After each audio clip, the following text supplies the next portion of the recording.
کتونکو دا موبایل دی تاسو وایئ چې ټچ والا موبایل شته لږ مینه ما بعضې خلک وایي که نه لږ راته ځان وښایه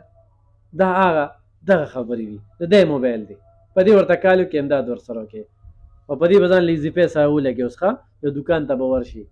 نو دغه دی خو نو بیا ولا خیر د ټچ موبایل له تاسو پیسې رالېږي هغه کم خلکه چې بې ځایه تانګول کوي کم خلکه چې ورسره امداد کوي نو هغوی له دې الله پاک د دې اجر ورکړي بسم الله الرحمن الرحیم ګرانو کتونکو الب خان شیر پوسټ تاسو په خدمت کې حاضر دی ګرانو کتونکو دا کومه ویډیو چې تاسو ته وړاندې کومه کومه تورسرې زموږ سره موجود ده د هغه پتې جنګ نه سهار وختي را روانه شوې ده 400 ته ورسېدله خپلې مجبورۍ بېوسۍ او بېکسۍ دې ځای ته او دې ویډیو ته مجبوره کړه مور یې بیماره ده او مور ته پریشانه ده 2 خویندې دي په کور ناست دي دا خو هم پیغله ده او بله خور هم ده خو ژوند دې د کړمو سره مخ دي ګرانو کتونکو په دې باندې موږ د 2 نمبر ورکوو خو بې ځایه کال ورته مه کوئ د الله دپاره سوال درته کوم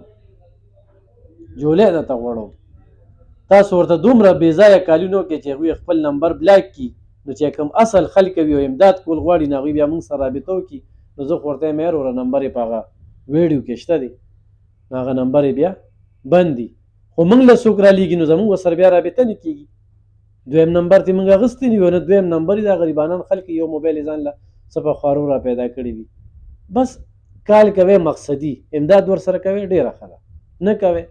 هېڅ هم نه جوړېږي خو په ګنټو ګنټو ورسره خبرو کې دومره څه نشي جوړولی نو صفې د کوم ځای تاسو زه چې د پتې جنګ نه رالم د پتې جنګ نه رالې جی جی او دلته ځئ د کوم ځای نږدې دلته مونږ یو د شوې اډې د ثوابې د ثوابې د شوې اډې یو لیکن زمونږ پلار دیاړي کوله هغه غریب باندې دا ګاډر راوغورځېده د هغه خپه ماته شوله هغې نه پس هغه وفات شو هغې نه پس ته مونږ د مجبورۍ نه د غریبۍ نه لاړو پتې جنګ ته هلته بټۍ دي په بټو کې مونږ دواړه خویندې کار کوو او هغې مونږ له روټۍ او چې څه راکوي هغه راکړي د مور مې کینسر دی ډاکټران وایي چې د دې اپریشن وکړي خو مونږ سره د روټۍ پیسې نشته نو مونږ به د مور څه اپریشن وکړو مونږ ډېر مجبوره یو دې وخت کې مونږ 2 خویندې تورسرې وو حالات د دنیا ډېر خراب دی بار وتی هم نه شو د الله د رضا دپاره چې څه خیر زکات وي زمونږ سره مدد وکړئ او زما د دې مور د دې علاج دپاره کو 500 روپۍ هم راټولې کړئ زمونږ دپاره ډېر شی ده که ولې چې زمونږ رور نشته زمونږ پلار نشته په دنیا چې مونږ له محنت وکړي او راوړي مونږ ښځې ذات یو د الله د رضا دپاره زمونږ دا مدد وکړئ چې زمونږ مور جوړه شي انشاءالله مونږ به خپل کورونه بیا آباد کړو یو مې وړه خور ده یو زه یم د الله د رضا دپاره دا زمونږ نمبر پې تاسو ورکړئ او مونږ سره مدد وکړئ مخکې مې ویډیو کړې ده دې مخکې مې نه ده کړې مخکې درته چې وښوده چې دونه لرې رالي دا هلته په دې جنګ کې زه یو کور ته راتلي وم زما مور دپاره ما کټ غوښتو مونږ په ځمکه سمولو ما هغې ویې زه ښکته نه شم څملاست هغې زوی راته دا وښودله ستاسو دا ویډیو وي خاله دلته لاړه شه ستا به دې خامخا څوک مدد وکړي ځکه زه دلته رالم تاسو له او بس تاسو زه په دې ټولې دنیا ته وښودلم په دې کې ښه خلک هم ډېر شته چې ضرور به زمونږ مدد کوي مونږ تورسرې یو زمونږ هېڅ اسره هم نشته بغیر د الله نه بس تاسو د ثوابۍ نه پتې جنګ ته ولې لاړئ د قرضدارو نه پلار مې چې و هغه مور مې مخکې نه چې وه رسولۍ وه پلار مې لږ ډېر قرضونه کړي هغې وی چې راځه لورې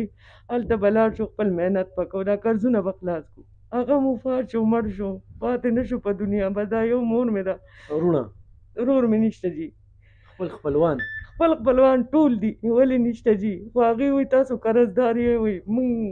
کره مه راځئ بیا خلک مونږ نه هم تپوسونه کوي چې دې ته وایي چې دا قرض راکړي دومره قرض هم نه دی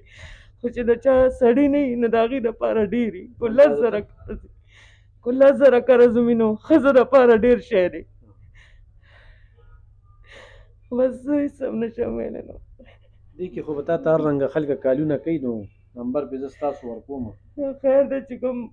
زما رونه خویندې کوم کالونه کوي زه به ورته خپل فریاد کوم خپله ژړا به ورته کوم چې د الله د رضا دپاره ماله دا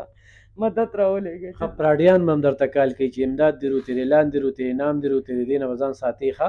جی صحیح ده پراډیانو نه به ځان ساتې ټیک ده ګران اورېدونکو د 2 نمبر په دغه ویډیو باندې چې ایخ په نیغه ورسره رابطه وکړي او الف خان شیرپو ویلفیر فاونډیشن د خپل وس مطابق د بې وسه بې کسه بې څوکه خلکو سره تعاون کوي او چې تعاون یې وس کې نه وي نو تاسو ته وړاندې کوي. ډېر خلک ستاسو په وجه باندې آباد شو، د مجبورۍ نه د انتخابي قدم اوچتېدو نه بچ شو، ژوندونه یې محفوظه شو د بعضې خلکو په وجه باندې چې د هغوی سوچ د فتنې دی او سوچ یې چې کوم دی نو شکمن دی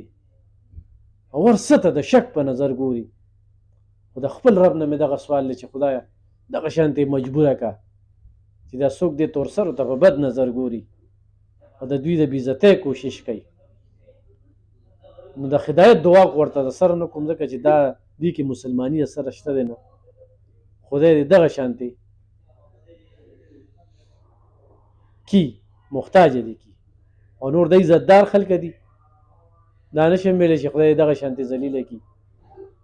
دا مجبورۍ را په مخه کړي دي. خدای د هغوی هغه خلک ښه دا په وړو کې د مالګې برابر دي. خو ګرانو کتونکو لکه ډېرو خلکو روډونه بند کړل د دې خوراکۍ دا جړه